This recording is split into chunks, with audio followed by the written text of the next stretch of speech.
여러분 안녕하십니까? 한상재입니다. 지금부터 2024년 5월 22일 수요일 한상재와 함께하는 인도네시아의 자연이 그리워 방송을 시작하겠습니다. 제가 두 번 원고를 쓰고 컴퓨터에서 또 다 날려버리는 바람에 시간이 매우 늦었습니다. 죄송합니다.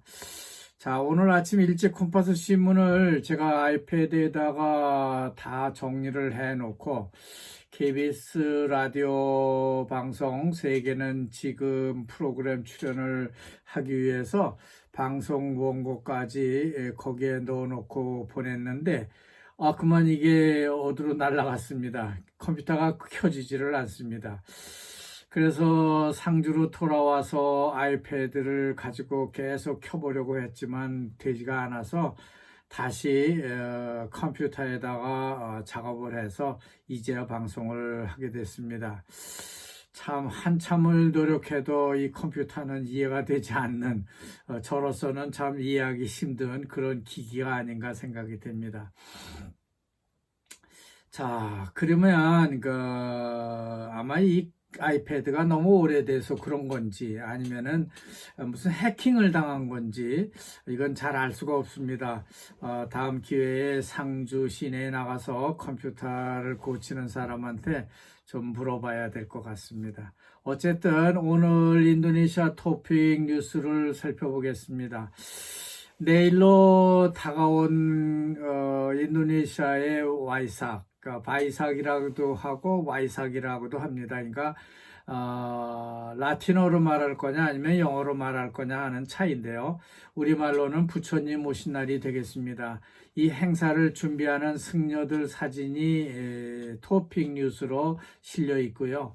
그 다음 토픽은 발리 제10차 세계물 포럼 뉴스가 전해지고 있습니다. 그리 중요한 내용은 전해진 것 같지가 않아요. 그리고 인도네시아 불교에 대한 내용이 있는데 2억 7천만 인구 중에서요, 불교 인구가 약 한 0.8%, 1%가 안 되니까요. 그렇게 많은 숫자는 아닙니다만, 어쨌든 불교 행사는 거창하긴 합니다. 그들이 또 인도네시아 현지인들은 불교를 믿는 사람이 별로 없고요.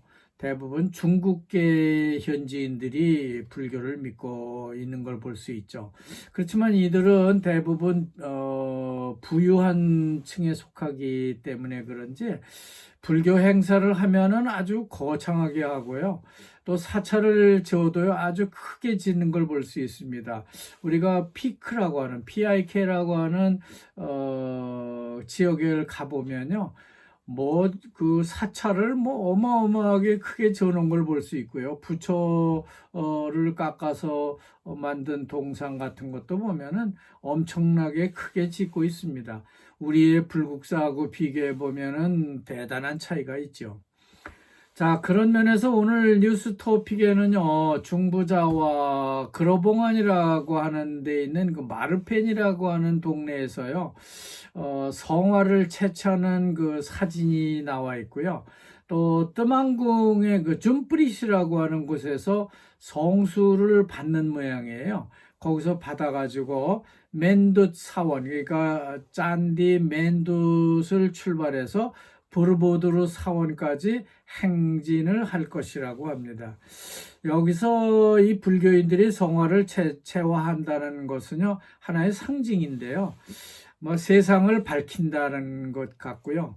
또 에너지의 원천이죠. 에너지를 불러보는 그런 종교적 의식에서 나오지 않았나 생각이 듭니다. 다음 토픽은 지구의 20억 내지 30억 인구가 1년에 한 달 정도 물 부족으로 고생을 하고 있는데 이 문제는요, 해당하는 지역의 주민들이 자체적으로 해결하는 것이 하나의 대안이 될 수 있다는 그런 주장을 하고 있습니다. 인도네시아 학자인데요. 아마 발리의 그 수박이라고 하는 전통 관계 시스템을 염두에 두고 이런 발언을 한 것이 아닌가 하는 생각이 듭니다. 하지만 발리 수박 관계 시스템이라고 하는 거는요, 하나의 방법은 될지 몰라도 근본적인 해결책으로 내세운다는 것은 좀 말이 되지 않습니다. 자, 그리고 일면 하단부에 보면은 자카르타 쪼크라미노토에 있는 그 이란 대사관 앞에 들어선 조와 사진이 눈길을 끕니다. 그리고 이란 대통령의 헬기 추락 사건 이후에 이란의 그 권력 구조의 변화가 있다 하는 것과 또 대이스라엘 전쟁에 대한 이런저런 의견이 전해지고 있는데 아무것도 맞는 말은 아닌 것 같습니다. 하지만 이란 대통령 계승자가요, 어떤 생각을 가지고 있는지, 어떤 정책을 펼 건지 아무도 지금은 알 수가 없는 거죠. 그러니까 wait and see가 맞는 것 같습니다. 그리고 인도네시아 뉴스가 하나 더 있는데요. 인도네시아 근로자의 절반 이상이요, 초등학교 내지는 중졸 이하의 학력을 가지고 있다고 하는 놀라운 통계청 자료가 소개되고 있습니다. 인도네시아 노동자들의 그 학력 분포를 통계청에서 제시한 걸 보면은 학사학위를 가진 사람이 0.7%에 불과한 것으로 나타나고 있습니다. 그렇다면은 인도네시아 노동력의 품질이라고 하는 것은 상당히 낮은 것이 아닌가 하는 그런 평가를 받을 수밖에 없는 거죠. 또한 실업자 중에서 일자리를 찾는 사람의 학력 수준도 따지고 보면은 고졸이 63.8%로 제일 많은데요. 그 다음이 중졸 미만의 학력자도요, 21.5%나 됩니다. 그러니까 중졸과 고졸 학력자가 또 초등학교 학력자가 무려 85% 이상이요, 제일 많이 일을 하고 있다는 거예요. 그 다음에는 중졸, 그 다음에는 그저 중졸, 그리고 그 미만, 또 중졸 고등학교 85%니까요. 대졸자는 그럼 얼마나 될까 하는 건데요. 대졸자는 한 14% 정도 되는 것으로 나와 있어요. 그러니까 인도네시아에서는 절대적으로 직업을 구하는 게 대단히 어렵다, 그런 말이 되는 것이죠. 다음은 정치권 뉴스입니다. 그 빼띠가 당이 지금 헌법재판소에서 선거 소송이 무산됐기 때문에 빼띠가 당이 국회의원을 확보한다는 것은 희박하다는 그런 뉴스가 전해지고 있습니다. 하지만 빼띠가 당은 낙관적으로 보고 있는 것 같아요. 그래도 뭔가는 자기들이 그 의석수를 하나 늘릴 수 있는 그런 가능성을 가지고 있는가 봅니다. 이것도 한 번 더 지켜봐야 될 일이죠. 그리고 정치면 하단부에 보면요, 광고성 기사가 하나 있습니다. 서부자와 2024년 자전거 대회란 제목인데요. 마치 광고 같기도 합니다. 올 2024년 자전거 달리기 대회를 그러니까 찌아멘 자꾸닝이라는 약어를 쓰고 있는데 이 지역에서 하게 될 거라고 말하고 있어요. 작년에 자전거 달리기 대회는 그 빵한다란이라고 하는 서부자와 남부 지역을 달렸던 모양인데요. 올해는 북부 지역으로 옮겨서 이 지역 관광 자원을 소개하는 그런 자전거 대회라고 보여집니다. 참으로 참신한 아이디어가 아닌가 생각이 됩니다. 다음 외신입니다. 전해드린 바 있는 뉴칼레도니아 폭동 사건인데요. 이 지역에 나가 있는 그 관광하고 있는 그 호주하고 뉴질랜드 국민들이 약 3천여 명이 있는가 봅니다. 이들을 긴급 대피를 하고 있다는 뉴스입니다. 호주는 뉴칼레도니아에 있는 자국민을 수송하기 위해서요, 허큘레스 C-130 군용기를 보냈고요. 뉴질랜드도 대피시키기 위해서 준비를 하고 있다고 하는 뉴스입니다. 다음은 오늘 수요일 만평을 보는 날이죠. 수요일이니까요. 오늘 만평은 그 앨런 머스크의 웃는 얼굴을 그려놓고 있는데요. 그의 한 손에는 대형 풍선에 매달려서 바람에 날려가는 뭔가 X라고 하는 물건이 들려 있습니다. 그리고 그의 그 좌측에는 세계 물 포럼이라고 하는 컨벤션 홀을 뛰쳐나온 사람들이요. 인도네시아의 앨런 머스크 좀 지사 사무실이라도 하나 열고 말을 하시오 라고 하는 광경을 국민들이 쳐다보고 있습니다. 그런데 한 어린아이가요, 그거는 부정부패를 막는 인터넷 백신이기 때문에 아마 이렇게 투자하기가 힘들 거야 라고 말을 합니다. 그래서 투자를 못하는 것인지 아니면 그냥 앨런 머스크의 그 빅마우스를 비웃는 것인지 알 수는 없는 그런 상태입니다.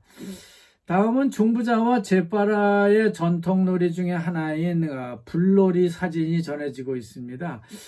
불을 지펴놓고요, 그것을 뛰어서 지나가는 놀이인 모양인데요.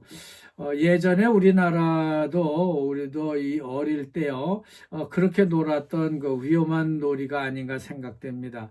제빠라라는 데는 그 잣띠라고 하는 그 잣띠 티크나무죠. 그것으로 원목을 만드는 한국인들도 상당히 많은 곳 중에 하나입니다. 작지만 한인에도 결성돼 있고요. 한글학교도 또 한국식당도 있는 걸 봤습니다. 자, 그리고 경제 및 비즈니스 뉴스를 살펴보겠는데요. 보로부두르 사원을 찾는 관광객들의 모습을 담은 그런 사진이 보도되고 있습니다.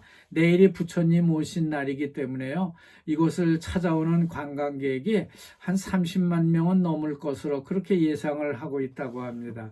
하지만 좀 이상한 거, 또 불쾌한 것은요, 외국인에 대해서 입장료를 너무 비싸게 받는 거예요. 그게 이곳의 흠이 아닐까 생각이 됩니다.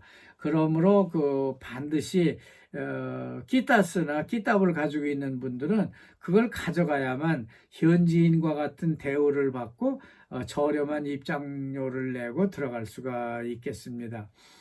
자, 그리고 인도네시아가 설탕에 대한 정부의 수매 가격이 결정됐기 때문에 이제부터는 농민들이 안심하고 설탕을 매각을 할 수 있을 것이란 전망을 내놓고 있습니다.